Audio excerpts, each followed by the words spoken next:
ده الفيديو الوحيد اللي على الانترنت اللي هيثبت لك ان لو واحد قرر يعمل وشم او تاتو على جسمه ده بنسبه كبيره ممكن يجيله سرطان. اهم حاجه ركز معايا في التفاصيل. خلال الفتره اللي فاتت الدنمارك اتصنفت انها فيها اكبر عدد من الاشخاص اللي عندهم سرطان في الجلد، ودي حاجه في حد ذاتها اصلا عجيبه جدا. طب ليه يا شاب حاجه عجيبه؟ لان من الاسباب الشائعه والرئيسيه ان اشخاص يجي لهم سرطان في الجلد انهم يكونوا بيتعرضوا للشمس بشكل مفرط، وده انا كنت قلته قبل كده في حلقه سرطان الشمس الموجوده على يوتيوب بشوفوها. بس الفكره بقى ان الدنمارك موقعها الجغرافي بعيد عن خط الاستواء، يعني اصلا الاشخاص اللي فيها ما بيتعرضوش للشمس كتير. الله، طب ازاي عندهم اكبر عدد؟ ومن هنا بقى بدات القصه. الدنمارك بدات تعمل دراسات كتير جدا على موضوع سرطان الجلد ده، عاوزين يعرفوا ايه سببه. اصل الشمس قليله فايه ممكن يبقى السبب؟ المهم انهم بعد ما عملوا دراسات كتير شكوا ان الوشم ممكن يكون سبب في الموضوع ده. طب ليه بقى؟ ده بسبب انهم لقوا عدد كبير جدا من الاشخاص اللي موجودين في الدنمارك وعندهم سرطان في الجلد هم عاملين تاتو او وشم على جسمهم، والمشكله ان الشك ده اتحول ليقين بعد الدراسه اللي عملوها الفتره اللي فاتت لما جابوا 2600 توأم اخوات، واحد من الاخوات دول عامل تاتو على جسمه والتاني لا،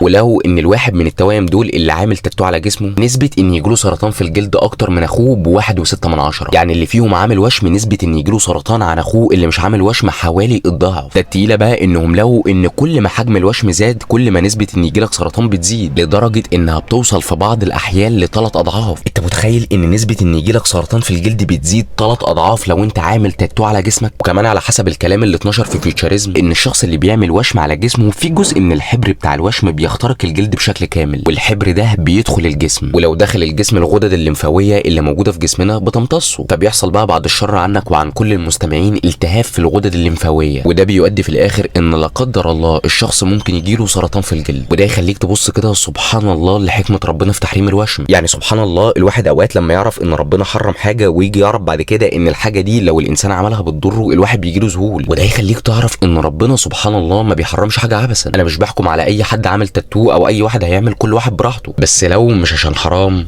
فاكيد عشان صحتك. وكالعاده ما تنساش تعمل شير.